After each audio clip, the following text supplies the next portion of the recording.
Hello, and welcome to the Physical Therapy Owners Club podcast. I'm Nathan Shields. Got my good buddy, Will Humphreys, on the line. Thanks for joining me again, man. Thank you, brother. Always a pleasure to be with you, Nate. It was good to have you on a couple episodes ago and talk about Rockstar admins and how to utilize virtual assistants. But one thing we wanted to talk about today that I'm semi-excited about, because I've never talked about it before on the podcast, and it has little to do with physical therapy, but more to do with entrepreneurism.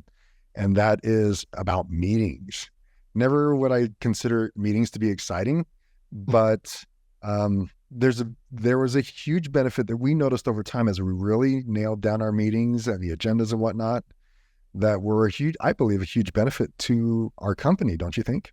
Absolutely. It's interesting because oftentimes those simple things are the most impactful. And oftentimes because we don't understand the benefit of them or how to execute them correctly, we don't do them because we're so busy. Again, like in the PT world, we're so busy that we don't take the time because we don't feel like we have the time to learn about them and understand them. So that's why I love today's podcast too. I actually love talking about meetings because of what that did for us.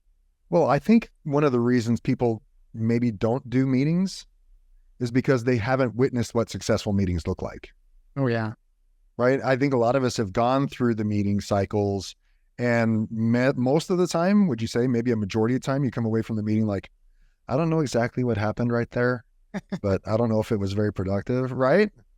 Right. And so people haven't experienced what successful meetings look like. And once we got to a point where I feel like our meetings were successful, per se, productive, essentially, then it made a huge difference in our company. Without a doubt. They are a part of the lifeblood of the company culture, which we'll get into in a little bit.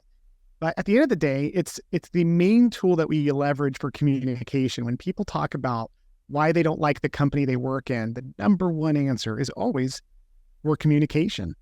And so, I think the hard thing is, as business owners, is that we understand concepts like Death by Meeting by Patrick Lencioni is an actual book, right? Like, meetings held the wrong way actually are counterproductive, drain the living soul out of people. And when we don't know what to do, we get people in a room for an hour. For some reason, every meeting is an hour when it doesn't have to be any specific length. It can be 20 minutes. It could be an hour and a half, depending on what's needed and wanted. But we go in there, we get people together for an hour, and then we totally overwhelm and burn leaders out, especially merging leaders, with meetings because we don't know how to leverage them. And frankly, even in those cases, we're grateful to have them just because some touch points give us a little bit of clarity and reality as leaders, even if it doesn't move the needle as much as some meetings could, right? So, right. Yeah, I love this topic. It's one that most people wouldn't see as an exciting topic, but what would you say are some of the benefits that came out of the meetings that we eventually developed into? What made them so successful? What do you think some of those, what were some of the results? Yeah. Number one, first and foremost, and this isn't like my opinion as much as what's been documented, is that meetings held correctly within any business, especially a physical therapy practice, are the number one cause of driving culture. So what does that mean to drive culture? Well, remember that culture in a company is the experience that people have when they're there. It's what they feel. It's what they think. And so when a good company leverages meeting rhythms in a productive way, at the beginning, the first thing they always do is create connection. So a bad meeting is where you have one person in front of a group of people talking. A productive meeting is where you have a leader facilitating connection and collaboration. And so that was the first thing that came to mind when you asked what would be one of the greatest things that occurred in our company. Because once we started meeting correctly, every single week in our weekly meetings, and we'll talk about what types of meetings to have in a minute, but like in our weekly meetings, there was always a dedicated spot for someone to give a 2 to 5 minute thought about a company value or the company purpose. And that's what we do at In the Black now. We have, upwards of 50 employees at this point. And so every single week, someone talks about our company purpose or value. And it's so cool because that is how the values and the purpose start evolving over time. That's how they can recite them from memory, is because they are lived in these meetings. And so the meeting rhythm, the meeting structure creates the space for connection through the culture of the company. Yeah, I think the only way you can really maintain excitement, engagement, remembrance of the values and purpose of the company is reiteration. So many times I've gone through with owners generating a purpose and values, and if left to their own devices, they're just going to collect dust on a shelf, or maybe they'll paint them on the wall or on a hanging of some kind, and they just see them once in a while. But the beauty of implementing that as part of a meeting agenda, and every meeting agenda, honestly, whether it was a leadership team or a full staff meeting, entire clinics is what I mean by that. Whatever it is, would start with a recitation of the purpose and values, right? And even small 2 to 5 minute thoughts, like you mentioned, where it wasn't upon the owner to talk about the value, but one of the team members to talk about the value. And if they wanted to take it to the next level, how they've seen that value lived out within the clinic or company within the past period of time, right? Yes. And that's where you start. That's where the rubber meets the road. And I think that's where people who are misaligned kind of roll their eyes and have poor body language during those periods of time. And those people who are aligned really live it, love it. They love that portion of the meeting. They like to talk about the feel-good stuff and how it's more than just the technical aspect of treating patients. Yes. And it's so cool that you said, like, it's a filter. So like it's a definite filter for our teams. When we have people who roll their eyes on it, it's either A, because we haven't been as a company living it. So it's not necessarily a bad thing if we're introducing and it's new. And maybe as owners, we haven't been really integrous in terms of what we said we stand for. I also want to highlight that maybe your values and your purpose need to be reworked, in which case you need to work with a Nathan Shields or a Michelle Bambanek or whoever. Talk about better defining that, because those weren't things I just figured out on my end or your end. We figured that out with the help of Scott Fritz together. Right. And so when we have the right coach helping us create the right language, that can be a driver. But once that language is created, then it serves as a filter, like you said. And what's cool about that is it filters both ways. You get people that you think are pretty cool who roll their eyes and you're like, wait a minute, they're really not buying into this. And then you have other people who are quiet, just start lighting up when they see that. And when they share their 2 minute to 5 minute value, it moves you. They talk about how in their review, they love the values. But here's the thing. It's a natural segue, I would say, into the next benefit of having meetings, because when we create connection in culture, and by the way, highly emphasize doing it in a fun way too. There's games that we play in that first half of the meeting, but after the connection is done, now it's time to get to work. And then we can talk about metrics. We can talk about production. And it no longer comes across like a stat push, because when we've just spent time honoring the humanity of our team, celebrating each other, connecting on this interpersonal level, now is the time we can talk about numbers. So if you're a business owner and you've always wondered why you feel like you can never talk about metrics or production standards without resistance, it's either because your people aren't in the right mindset, or it's because it's not being balanced with the correct amount of culture or purpose, right? When we develop that purposeful why, then we talk about metrics, then it makes sense why we're talking about it. And that's when the bleeding heart physical therapist can understand why there's a minimum standard of production and why we want to keep growing, because it's about driving that company purpose.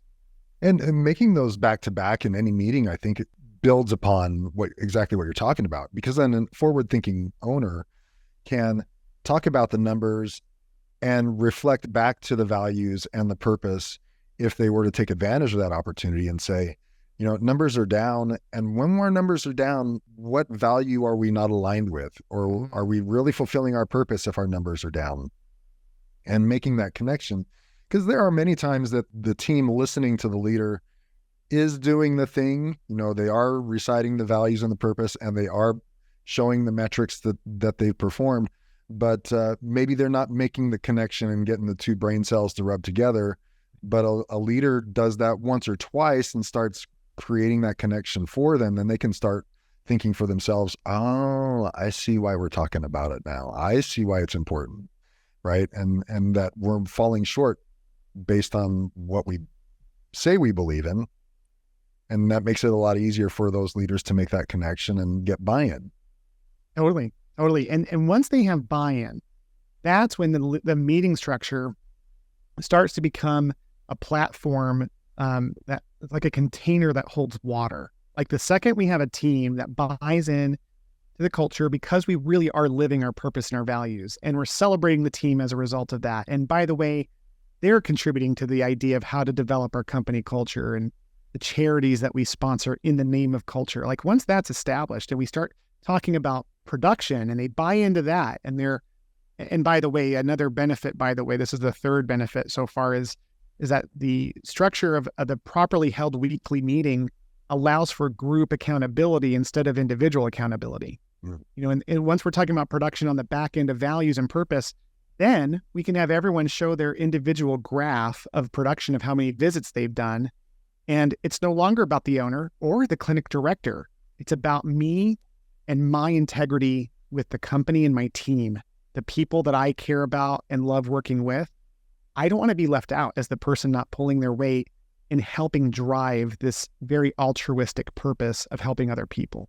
Mm-hmm. So my numbers become a reflection of the greater purpose, and I don't want to be deficient. So that was when things really took off for us, is when we started having teams of people who really believed that their numbers represented something greater than money. And when they were in a group sense, they were holding each other accountable. Then the leader became a mentor and a coach versus an accountability holder. Mm. And that right there leads to the fourth benefit of the owner actually stepping away. That's the only way, I was able to step more into the recruiting space, you into Alaska, was because we had these amazing leaders, but we built it first where they were containers unto themselves that held the water of the production of that company. Mm-hmm. And so I think that's an important piece to recognize, is group accountability changes the game. There's something to be said when a team is able to show their individual statistics, and to the team, like you mentioned, having group accountability and not to a singular authority or supervisor over them, right? Because honestly, if it's just a supervisor over them who's holding them accountable for that particular statistic, then, there could be a lot of emotion. There could be a lot of, well, what about this and that? And I didn't do that. And what about this? And you didn't give me this. And what about that patient? How am I supposed to control that? When you're in a group setting, it's hard to get past everybody or pull the wool over everybody's eyes. Right? When you're held accountable to a full team, that's a different story. And especially if that's seen week after week after week after week, it becomes rather objective and less emotional. Agreed. And it becomes more about praising the people who are exceeding, the people who are bonusing. It's like, hey, Mark, look what you did.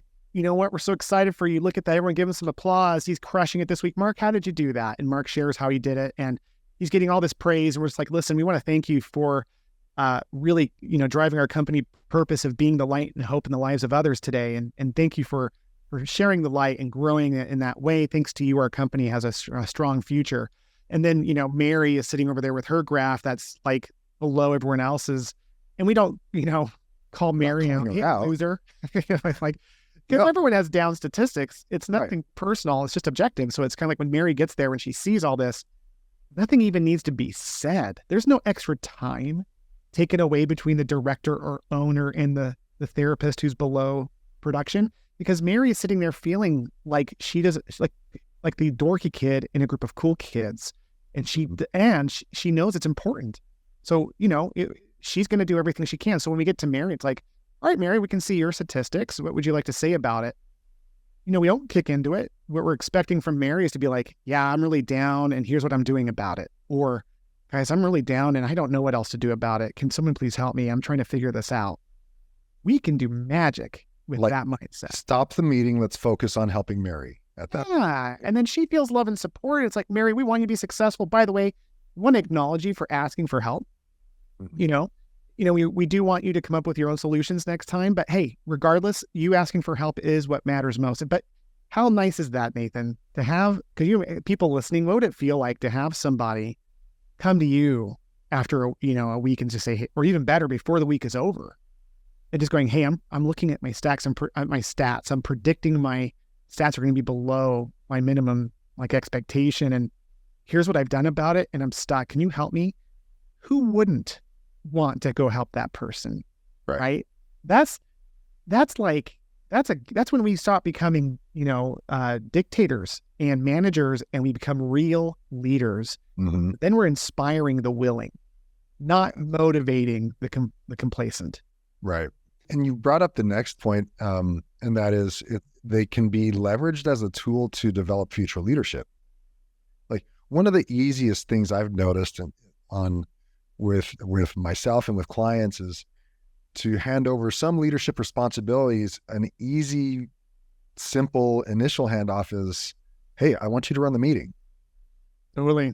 Our agenda. It's pretty fail safe, because more than likely you're still going to be present, but they're going to lead out. And you've already set up the agendas, successful agendas, hopefully, and how they're run. They just need to run them and assess how well they're engaging with the team. Are they asking good questions? And then when you get one-on-one in the back room, you can give them feedback as to how they did, or how they could have responded better, or taken a different tact or whatnot, or praise them in front of everybody, hopefully. You can really start developing team members and see how they respond to the peers, right? Or how the peers respond to them in some of those meetings as well. Yeah, it's so true. And, one of the coolest things we did in that last year was in our big group director meeting. Actually, every clinic meeting was run like this too. The clinic director was the person who was presiding over that meeting, just like the CEO was presiding over our director meeting. Right. But every week it rotated who was in charge. And so who would run the meeting. So It was literally in a clinical setting, there'd be a technician who would run the weekly meeting. There'd be, Katie, our finance director. She's over billing, but she's in the director meeting. So she's running the team meeting. And, now she's a CEO of a company. It's she would never have had the skills to do what she's doing now if I hadn't been selfishly offloading to her. Because it's not a big deal, but it still takes work to run a meeting. Right. So I loved just having other people run the meetings and watch how nervous they get. But the coolest thing is when they run the meeting, they all take turns running the meeting. They start showing up a lot more connected to that meeting and buy in, because they know what it's like to be in charge and have no one to answer a question. All right, guys, what do you think we should do about this problem? No response. So the next time someone else is running it, they're like, oh, I'm going to help them out because that sucks. It creates group accountability, but also creates group empathy. Yeah. In that regard. Yeah, exactly. And I think there's a lot of opportunity to, again, build on the culture, because once you get past, and again, we'll talk about some of the structure of our meetings in a little bit, but once you get past the recitations of purpose and values, talking about statistics, yeah, you're going to go through your calendar of upcoming items. Who's got a birthday this month? And what are we doing? I mean, it's October right now as we're recording, and it's National Physical Therapy Month. What are we doing? What are we going to do in October for National Physical Therapy Month? How do you guys want to celebrate? And have those kind of conversations. But you also get to talk about real trainings. Hey, take for example, our cancel rate was high this past week. What are some of the reasons why our cancel rate went up this week? What do you guys think? What's happening? What are you seeing? All right. This is what our policy states. If you have a written policy, this is how we could possibly address it. Role play is a great way during these team meetings to develop the capabilities within the individual team members to address problems as they come up, or someone says, hey, this patient said this last time, this is why they can't show up. How do you guys think we should address it? There's a great opportunity there to do trainings, is what I'm trying to say, and address some of the common issues that are coming. And where else are you going to do trainings on an ongoing basis, if not in some of these team meetings? Totally. The training piece is a wonderful way to create connection too. It's like learning and connecting. Mm-hmm. And so at the end of the meeting, you hit it perfectly. If the first third is about connection, and the middle third is that's like culture and celebrating wins and all that. And if the middle third is about statistics and identifying out points, the last third becomes about education and improving dealing with specific problems. They say, every week you want to move 1 or 2 rocks. So we have maybe 20 things we're focusing on, but that's when we move 1 or 2 rocks is in that last part. And so like you said, it could be a training thing because we've had a consistent trend of a specific issue, or it could be a matter of like, hey guys, staffing for vacations is a real problem. Let's address that as a group and figure out collectively how we're going to do this in the next 3 months. Whatever those issues are, that last part, we want to encourage that the team writes them down and puts their items in a parking lot. And we have to, there's a whole thing around prioritizing them that we can't get into today, but like essentially there's a way to prioritize the issues that people put on the parking lot. And usually we only get to 2 or 3 of those based on what's going on. Effectively address the top priority issues every week, 1 or 2 or 3 items every single week. After a year, 52 weeks out of the year, you're looking at 150 up to at least over 100 significant issues in that company have been addressed by the team within that year. So when you're starting this out as someone who's listening, the owner of the meeting, the director or physical therapy owner, typically is the one driving the entire parking lot at first. But when the group accountability kicks in, it's surprising how quickly the team members start putting their items. Start adding to the parking lot items. Yeah, they do. They start adding. And it's funny because when they start doing it, everything is a 10 out of 10. The urgency and importance is because they wouldn't put it on there unless they wanted some help with it. But then like when you teach them how to take their issues and compare it to what's the bigger issues at play, then they start to deal with their own issues a little bit more proactively and understanding how to prioritize them effectively so that they're not like always knocking on your door, like which is what happens when you don't have any meetings. People have issues, they come straight to the owner. Hey, Nate, what about this? What about this? What about this? What about this?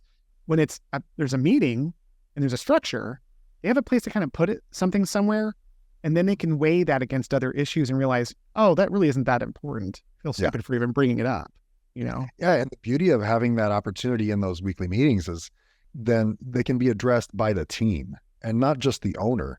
Like they can ask the owner, hey, what are we going to do about blank? And the owner can very easily just kick it back to the team. Like, what do you guys want to do about it? Yeah.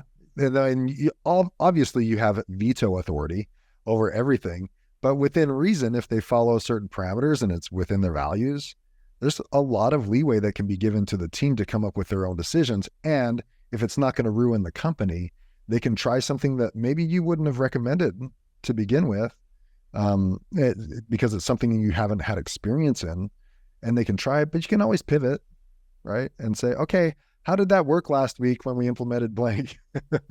and if it worked out great, let's keep doing it. If it didn't, what do you guys want to do? How do you want to change that? Because there's great opportunity there to get the buy-in from the rest of the team. And it's not just the owner coming down from the mountain with the 10 commandments and them listening, but it's them creating their own culture and actually having a say in what happens in their company. And that can go a long way. Oh man, I would say that was one of the life-changing moments in our journey. Cause when it was just so cool. Cause I was just, like if I was running the meeting, like my experience of that on my end was like, okay, team, how do you want to handle this issue? And they would work it out. And I'm like, oh my gosh, this is so great. Because normally what would happen is if it was one of my teams and I was going to go in there and make an adjustment to the team, it's like, okay, this is what it is. Here's why we're doing it. Here's why we're, like this whole process, they're figuring it out. They're making a decision. And then we as owners, Nate, are just like, yeah, let's give that a try. But what was so cool about it is that immediately they knew it was a pilot. They were less critical of it because it wasn't being mandated from on high. Mm-hmm. When they worked through it, if it failed, and they got all the credit. That was the greatest thing. They did all the heavy lifting and they got all the credit, which ironically keeps people engaged in the company and keeping them working with you longer. It's the most ironic thing. We're giving them the work to solving their own problems and they love us for it.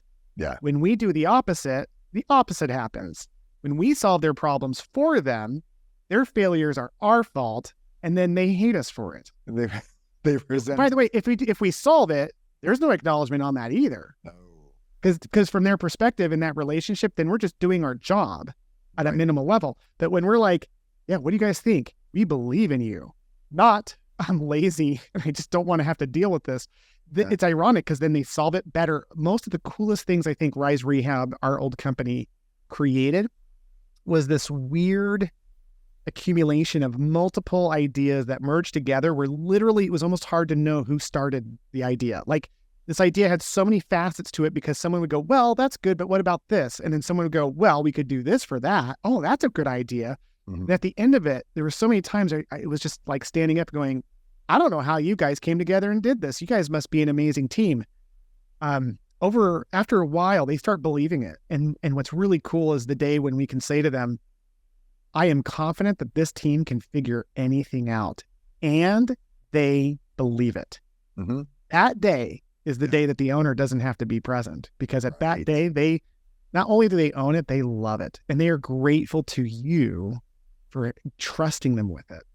It's crazy. Yeah, I can't tell you how many times I was surprised that they would come up with a solution to a problem. And I honestly would say, okay, listen, you guys came up with the solution. I'm cool with it. I don't want anything to do with it. In terms of, I don't want to be the one tracking that statistic.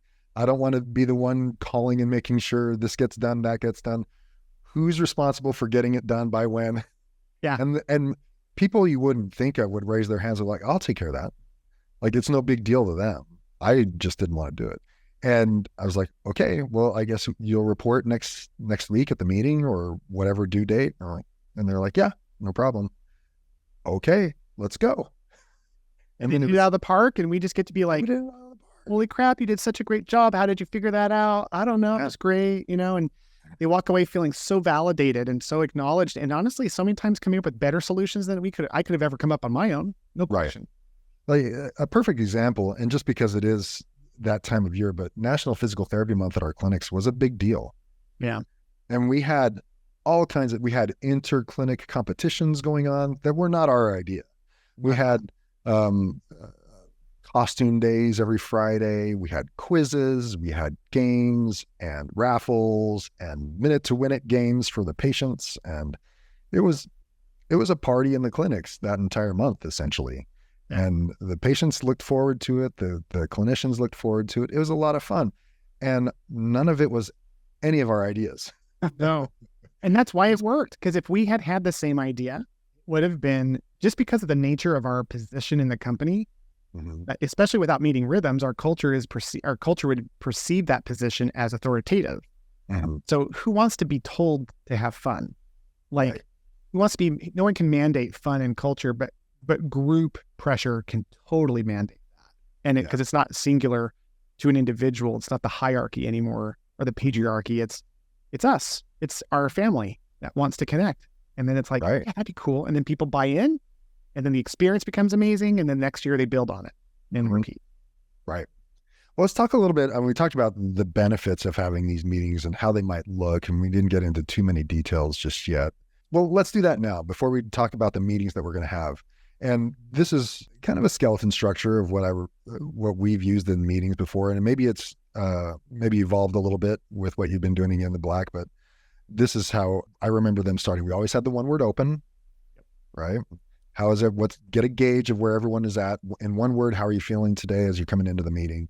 And that just kind of gets the temperature of the room as to what the tone is for everybody, right? We do that at the beginning, and we can do it at the end. We have a one word close.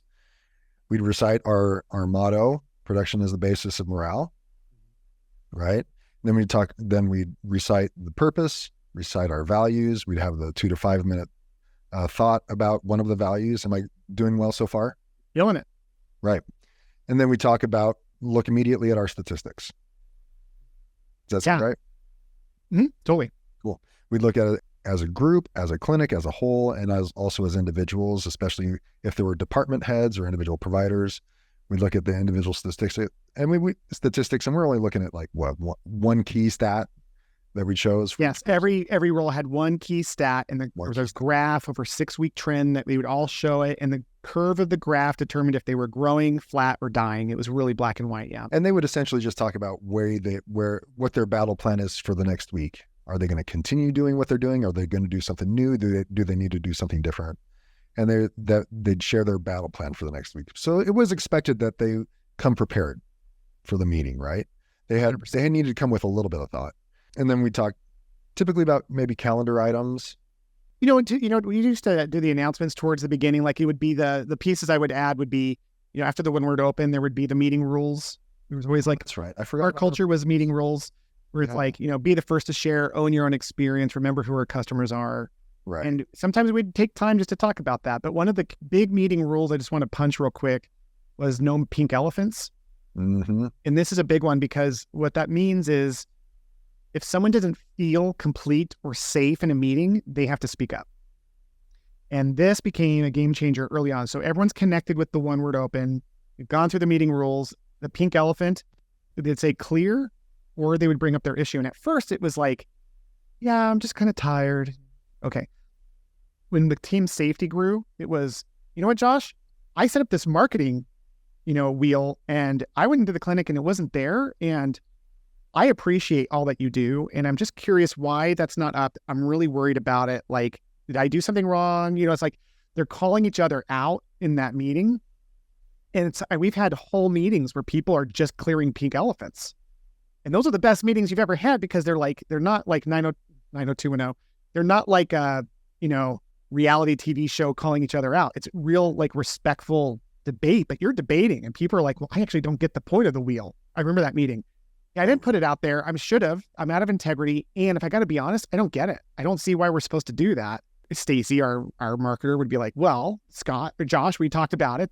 Like they would go back and forth. It was so, and then by the end of it, we'd go like, well, the CEO's just like, well, why do we do this? And like, Josh, is there another way to have handled that? And by the end of it, everyone feels so much more connected and we move the needle. But like the pink elephants in the rule, and then the announcements are usually, you can do them in the middle like that, or you can do them in the beginning, of course. It doesn't matter. It's not like there's one way, but I love the way you talk about the stats and the battle plans, because that was a big deal, just like they had to come prepared. And what we started to do was took your advice, Nate, on the one thing, because people will use that time to talk about their battle plans and just politic.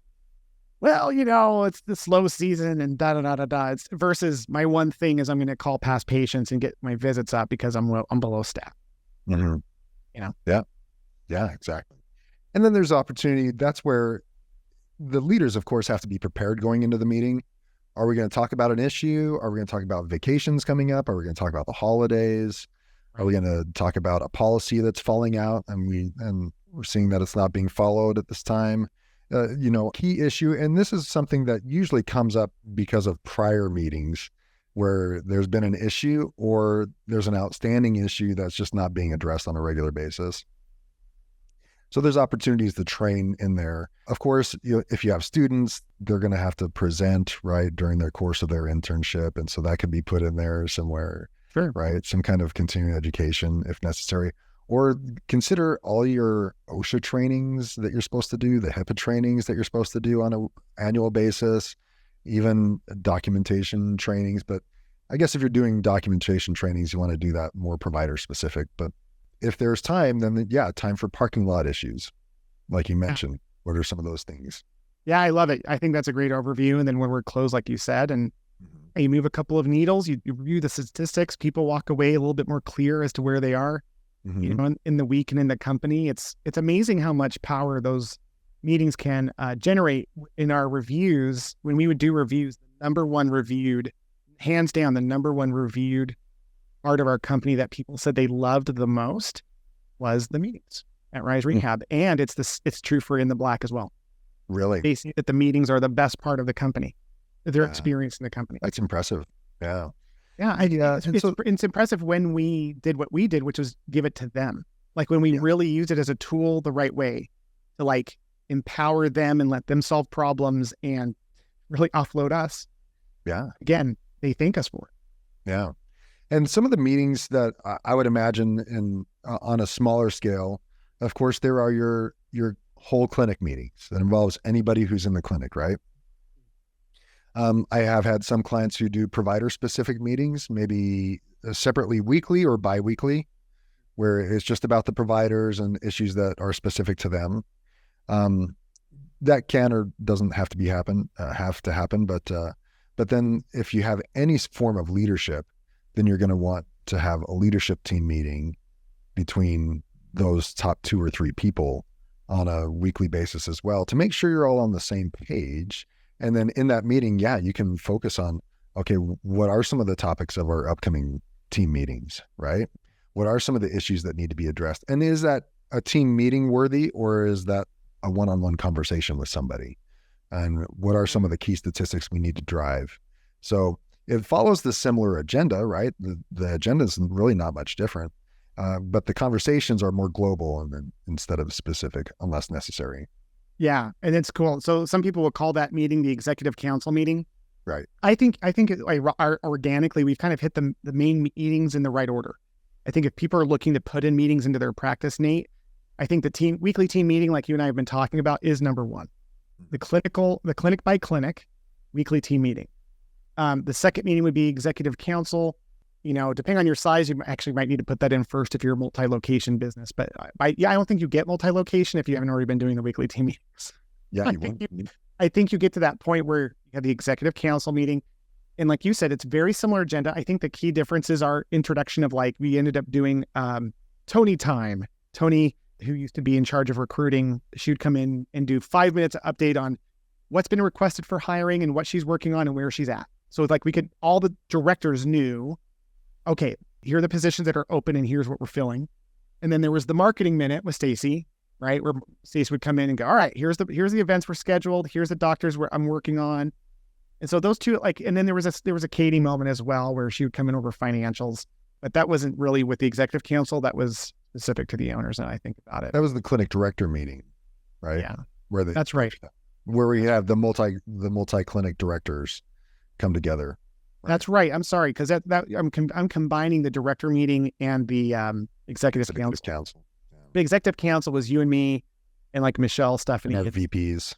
Mm-hmm. Yeah, exactly. And then there was the director meeting with all the clinic directors with us. And then when you were working in AK, obviously you wouldn't have to be in those as much. But then there was the clinic by clinic meetings, and so there was 3 weekly meetings. And yeah, it sounds like a lot of meetings. It's really like how this like information gets brought up to the top, and how decisions get made and how it gets disseminated. So when you really think about it, sure, there was in a 4-location company, you count every single weekly meeting, there was 1, 2, 3, 4, 5, 6 hours of meetings. But across 50 people, like in me personally, I only had 2 hours of meeting a week. The directors only had 2 hours of meetings a week. Like, right. It wasn't as much as it sounds. I mean, when it starts flowing, you wonder how you lived without it. That's for sure. Yeah. And people who say, well, that's a lot of wasted time when they could be out on the clinic floor producing. Oh. Yeah. And I can totally understand that, because that's my driver, right? I want to see production. I want to see money, and I'm going to judge my self-worth on my bank account. Yep. However, when we looked at our financials compared to the others that we sold with at the time, we were head and shoulders above on profit margins compared to the other companies. And I think a lot of that had to do with the fact that we had had built a culture and an accountability system through the meetings in which we could drive productivity. Heck yeah. Like I like the saying, because this isn't a brag on us, it's a brag on the people, is that when we merged with those 4 other companies, we weren't the biggest. We weren't even the second biggest in terms of patient volume or number of locations, right? We had 2 other companies that were bigger in both of those regards, but we had the highest net margin. We had the highest net profits, meaning we didn't see as much gross volume, but we had more profits than anyone else, because that means we worked smarter, not harder. And what does that mean? We delegated. Magnification is delegation. And delegation requires space, and that's where the meetings come in. The meetings come in to collaborate, delegate, and any other word that rhymes with delegate and commiserate, whatever. Commiserate, populate, try not to hate. Hey, do you remember that INXS song? Oh, yeah. Yeah, it's a good one. Yeah, it was a good one. Anyway, like that. It's the meetings are everything in that regard, Well, and so the one meeting that we didn't discuss was the quarterly town halls. Yeah. Now, I actually wasn't around when you started implementing those. I had moved by that time. And so, but the quarterly town halls were a great opportunity to bring all the teams together and really cast a vision and do some vision sharing and training on a greater level, magnifying that training, right? Yeah. Tell us about with the benefit and how you ran those quarterly town halls. Free extra chapter that you download on the website. So we download it, read it. And so what really shifted this, so what we just talked about is like bare bones. Like once you get your executive council director, depending on your size, maybe all you need is a weekly clinical meeting. You're a single location provider. You just need one meeting, right, an hour a week. Right. So once you get your regular meetings in place, then you can escalate things to a quarterly town hall. So, by the way, we used to close down the clinic. On the quarterly town hall, we would shut the entire company. Usually we were open till about 3 or 4 in the afternoon. We still ended a little bit earlier on those Fridays, but we shut down at noon. 4 locations, almost 20 providers. We shut down patient care per provider 3 hours on a Friday once a quarter. Think about that. That's almost 50 visits a week, So let's say 100 visits a week. $5,000 we were quote unquote losing in that regard. Smartest investment of growing our profits ever. Because when you shut down and you get your tribe together and you connect at the deepest level, it was a tear fest every time. And it wasn't because of one person. It was just this, we would give space to acknowledge each other over the company values and the purpose. And so one of the main things we did was we'd stand up and go through we'd go through 4 of our values. Okay, we're going to talk about accountability. Who here, close your eyes, everyone, who here can think of someone in the company that exemplified this value? You can think of someone, raise your hand. Don't even worry about it. Raise your hand. And literally, from day one, people would raise their hands. We'd have 3 to 5 people per value stand up and recognize each other and go. Susan would stand up and say, yeah, I want to talk about Carrie and how Carrie, for accountability, changed my life. Things would come up that we didn't know about. People losing family members or having to deal with cancer, or like all these things would come up that we had no idea as we grew until it was brought up by the team members.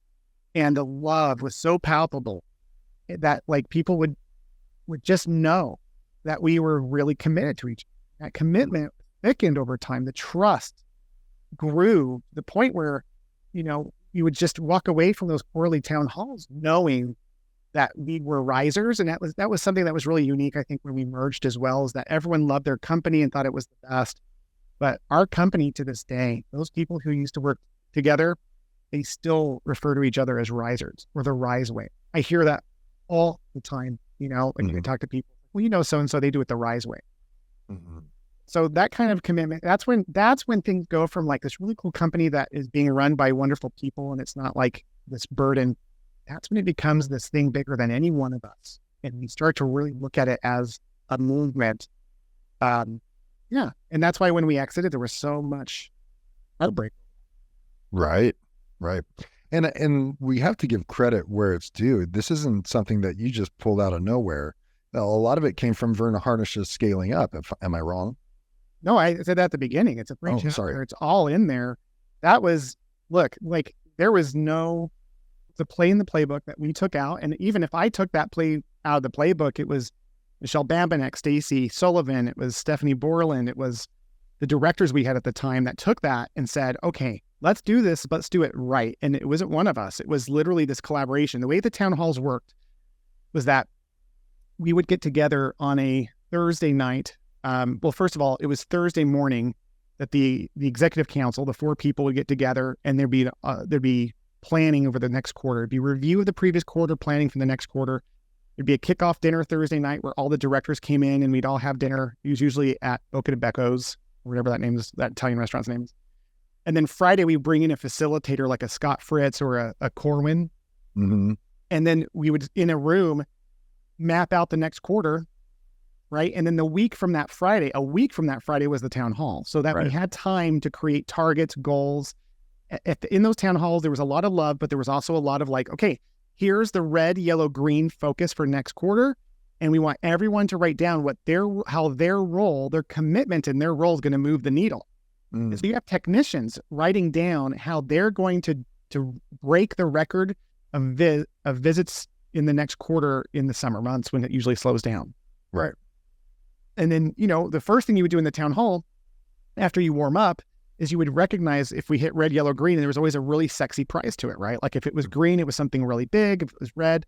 So again, it was such a collaboration to get there. Anyone can do it. It's really a matter of starting small with the meeting rhythms where it really gripped the most, right? Like the weekly meetings have to be in place. They have to be bought into metrics. That has to be in place before you throw a town hall out. Yeah. Once that's there, you can accelerate it to this huge degree by really using those quarterly pushes to connect and move the needle. Yeah. And I think that's where, if people hadn't bought into the culture by that point, they really did, or just solidified that culture and that environment and all the feel goods prior to that. It really solidified the team as a whole. Agreed. And it was cool too, because at that point, that's when recruiting and hiring became a non-issue. Yeah. Became a lot easier. Oh, dude. Yeah, that's the hard thing to teach in Rockstar Recruiter, is that like you first have to have those things in place to really create the magnet draw for people to want to come work. But it's kind of a chicken and egg thing. You can't create that culture unless you hire those people. So it's, you just keep fighting. You fight the battle, right? We hire people. We don't have the culture to keep them long enough, but we hire again. We don't get quite as good at people. So we work them out. We bring a better person in, and on we go. And over time, if we don't give up and we are willing to let go of the fact that our treating is everything, we can let go of that one core limiting belief. We can get there. I think you and I are living proof of that. The fact that you and I got to that place with our team is more of a reflection of it being possible for anyone than anything else. Yeah, because I'm usually afraid about talking about culture, because people think that there might be a switch or a certain one thing that needs to be done, and within a couple months my culture is going to be better. Right. I mean, you've got to look at culture as it's got to be a long play. It's going to be a long game. And I would say it took us 3 years before we could have said that our culture was a significant part of our business. Yeah. A significantly positive impact in our business. Yeah. And to your point, I think about those first years, it got way worse before it got better. When we first, reconnected and created Rise after having our whole journey of, Pinnacle and Affinity and all those different companies we used to own together and whatever. Then we got all of them together and created Rise. That first bit, we had a lot of cleanup to do. We had that first connection and drive for culture actually stirred the hornet's nests in such a bad way that some of the worst professional memories of my life occurred in that journey, with one location in particular whose name will not be mentioned because it turned out to be great after we got that cleaned out. Right. But yeah, it was hell. It was absolute hell. And just so miserable. But if I could go back in time and talk to myself then, I would have loved to have taken a video of one of those leader town hall meetings. It'd been like, hey man, this is the price you're paying to build this. And then it wouldn't have been hard. It wouldn't have been hard. I don't know. What would you have told yourself going back in time in those days of like? I think it would have said, listen, what you're doing is going to pay off, because even though you're losing people now who you think are valuable, the people that are going to come in their place are going to be aligned, and you'll get more fulfillment from them than you ever have before. Yeah. You'll be so fulfilled by what's coming that whatever price you pay now is more than worth it. Right. Exactly. Because I think that's what we saw, especially as those who were not value aligned shipped off, and people who were more closely value aligned came on, then pushing production, pushing accountability, getting people to see the visions that we saw and the desire to do more and be better became so much more easier. It was easier to talk about numbers. It was easier to talk about getting things done. It was easier to get volunteers for projects. It was easier to find leadership team, people who wanted to join leadership development programs.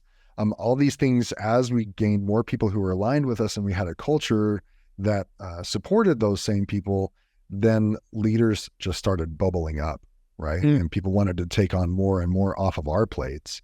And then leadership became so much more easy. Agreed. Flywheel concept of like you're cranking at first so hard, and then the wheel starts picking up momentum, and then it starts pulling you, and it's an amazing thing that happens. I would just say, as you're talking, it kind of made me realize that the one thing that we did right from the beginning was we knew our job. And what I mean by that is you and I knew that we were not going to serve anybody treating. We weren't going to ever grow any of that if we were treating. And I'm not bagging on treating, but I do want, whenever possible, to make mention to the many wonderful, talented PT owners that are listening, that there is there is a greatness on the other side of treating. If you could see, it would make you put down your goniometer right now and step into leadership full time. It is one of the most amazing reward. It blows out any patient care experience I've ever had out of the water, which I loved my patient care. And I mean, for years, I never thought just like you, I never thought I'd ever be anything other than a passionate provider. But building a team to help thousands of people at that level of commitment and trust is just indescribable. And if you and I were still trying to treat patients and do that, it would have never happened. We would have stayed in our routine. So if people are like, what am I doing that's keeping me stuck? You're treating. Well, how can I survive without, I've got, what do I do? It's like, well, then go get a coach and figure it out. But you've got to be committed to step one, getting to work on your company full time, little by little at first, but then getting full time, because it took Nathan and I being full time on the business for years to get to that point. The people who are stuck, I don't think they recognize that they are the limiting factor. Yeah. They are stuck because once you say, well, you need to go treat, they've already got these self-limiting beliefs or false postulates. Well, if I'm not treating, who's treating? And they can't treat as well as I can. And they don't care as much. Well, okay, so how are you going to get them to care as much? And how are you going to train them? Even if you do hire them and find them, how are you going to keep everything in and do the things the way you want them done according to the values and purpose that you've already iterated? How are you going to do that? Do you think these people are just going to naturally fall in your lap and stay fully aligned all the time and run all your policy and procedures without you telling them how to run policy and procedures? Right? So how else what systems are you going to use to keep everything humming? Right? And what else can you use besides well-planned and thought out meeting rhythms? How else are you going to spread your message? It is the ultimate start of when people, I think of giving a lot of people who are listening the benefit of the doubt. I think the reason they still treat isn't just because they're safe in treating. I think there's legitimate understanding what to do if they weren't. Exactly. And so they might lean on the excuse of well, if I don't treat, then we're going to lose money or not even exist. And that might be the case in some rare cases, but in every case, it's possible to work yourself out of treating into leadership full time. Yeah. And that's why it goes back to coaching again, hiring you or Adam, right, to talk about how to build yourself out of the day-to-day in a way that then they can put in meetings. Because then that's the thing. Once you're out of treating, you start putting these meetings in. It takes work, man. This is not easy, but it is doable. Anyone can do it. It's just, it takes time. That's it. Right. Exactly. And I think there's no other way to really develop that culture than what we're talking about. Yeah. I mean, I can't think of it. I mean, you could do one-on-one accountability meetings all the time and have your annual reviews, but there's no other way to bring a team together. No, I used to do all those. I used to do one-on-one 5-question interviews with every director, every key player, every biller. And it was exhausting. And there's still a lot of people in my network who still do that in my business network outside of physical therapy. And I just kind of want to say, no, just go to a group accountability thing. They love it more. And it takes you get so much of your own time back. Amazing. Yeah, exactly. What books do you recall were influential in helping us develop some of these meetings and recognize the importance of them? We talked about scaling up. Any others? That's the best for structure. That's the skeleton's anatomy of it. If you think about comparing a business to learning how to treat patients, the anatomy of the meeting structure and really most things business are in scaling up. It's a Bible, so it's a heavy read. It took years to go through that, because you'd have to read it and implement and so on. When it comes to the culture of what you're wanting to build within the structure, in 5 Dysfunction of a Team, Patrick Lencioni is number 1, hands down. And then just an overall cultural builder would be leadership and self-destruction. Leadership and self-destruction. I like self-destruction better. That sounds a lot more fun. Leadership and Self-Deception by the Arbinger Institute is an incredible, but if you're wanting to learn about those types of things, those were the best 3 resources I would recommend. Because if those 3 things are hit, then it really does help create the structure and then fill it with content that will be valuable. Yeah, I think one of the really basic ones, one of the first ones that we read was Mastering the Rockefeller Habits. Yeah. Right. Also by Vern Harnish, a smaller read than Scaling Up, and the precursor to Scaling Up. But that was Scaling Up was Rockefeller Habits 2.0. Is it a separate book? Something like that? Yeah. Yeah, it is. But Oh, I know. Mastering the Rockefeller Habits was first. There was that first one. Yeah. It was smaller from what I recall. But another thing that you brought to the table, a book that I loved that became part of the meeting rhythms, was The One Thing. Because we went from like battle plans, which came from measurable solutions, to, Right. all right, create your battle plan, but just tell us the one thing that matters most from your battle plan for simplicity. You know, Yeah. it eliminated all the politicking, and it was just kind of like we were talking about. So that's a good book to kind of fill the content in the meetings. Right. Exactly. I like that idea too. Really good books. Cool, man. All right. Yeah. Anything else you want to say about meetings? Yeah, I hope people are can see the power of it, right? Like we've just been going off on this, and it is such a cool thing because again, it's something that we all have at our disposal.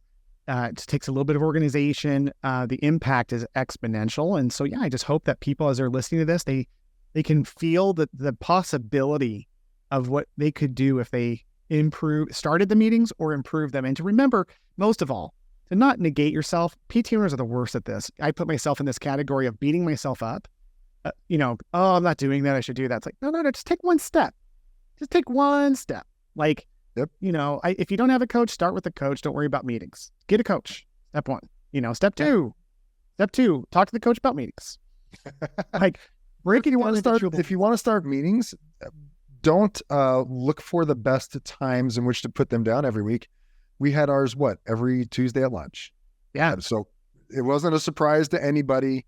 They started at lunch, 11:58 or 12:05 every Tuesday. Come prepared, so it's not a surprise for anybody, right? Oh, and it just takes a little bit of effort to do that. And once you do it, then it's on the schedule for every week. Yeah. Now let's go. And then the consistency alone creates value in a way that if you don't have the perfect structure or the perfect culture or the right people, just doing it every week, it's going to get better. And if it ends up only being 40 minutes, great.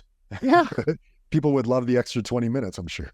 Yeah. End the meeting if you feel like it's going sideways. Go, well, that's it for today, and let it go. It doesn't have to be an hour. If we feel the need to fill the hour every time when the meetings take off, you'll be doing the opposite. You'll be cutting things out of the meeting because you have so much content that you are feeling like you have to get through. So, or you've handled so much, right? We've got a lot of stuff that we've handled this past year.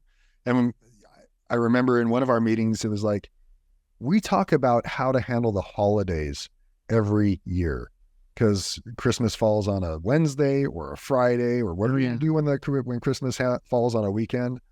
I remember we spent one meeting, took us about 10 or 15 minutes, and just set up a policy for how we handle holidays all the time. So we never have this conversation ever again. Yeah. Yeah. You find yourself talking about the same things in the meetings. It's like, maybe we should do something different. Yeah. Let's just make one decision that affects every conversation going forward regarding this topic. Totally. And there are some people who are going to act out during these meetings. You know what? That's a good opportunity, like you said, to shut it down. Or, hey, I guess we need to have a one-on-one conversation. Let's do that. Well, let's set that up for some other time, right? 100%. Yeah. So those things come up, but you can handle them, and that's fine. Yeah, I love. I'd rather handle them. This was a fun call, man. I'd rather handle them there, or know that came up during the pink elephant conversation instead of letting it brew. Oh, dude. And then you get a 2-week notice or someone not show up for the job. Yeah, when someone quits after having really powerful meeting structures and review structures, both of those things in place, when someone quits and you're surprised, 99% of the time it's on them at that point. Well, I wasn't happy here. It's like every week we're asking why if you're not happy about something. Every so often we're checking in personally with you. That's on you, and that still happens, but it happens so much less, right? Like it solves, right. And that's just one of like dozens of problems that are resolved by simply having meetings. Yeah, exactly. Well, thanks for your time, dude. Thank you for having me. Hope all your listeners are safe in their cars. They're driving home. All right. Thanks, man. Well, we will catch up again later, I'm sure. Okay. Talk to you soon. See you, bud.